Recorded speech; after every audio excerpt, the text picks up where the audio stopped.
Okay, this is the self-mobilization for your hamstring using a lacrosse ball.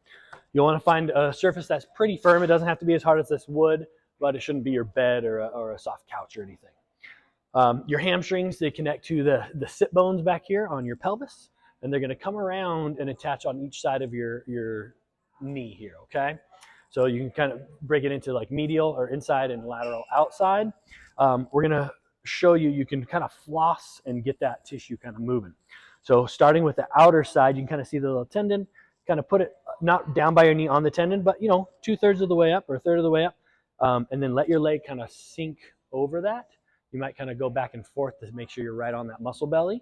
Ooh, you might find a tender spot there. And then what I like to do, if it's too tender, again, always let your body sink into that pressure first. You don't need to kind of friction massage around on that.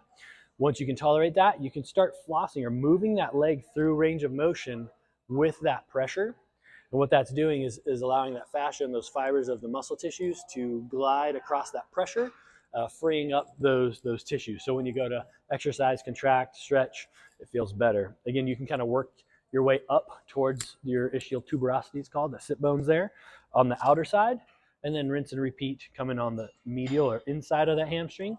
Again, go back and forth till you find you're right on that muscle belly, and then slowly kind of work through some range of motion of knee movement to floss that hamstring. One thing I want you to be aware of, two things.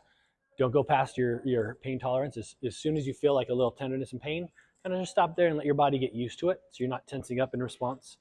Second thing is duration, 2 to 5 minutes like total. You don't want to be here a long time. It's all about being consistent with these mobilizations and not hammering away each time. And then the other thing is there is your sciatic nerve kind of runs deep under these hamstring tissues. So kind of that's why I'm saying stay on the outside or the inside. If you go kind of in the middle, sometimes you'll feel like your leg's going to sleep or something. That means you're just compressing that sciatic nerve.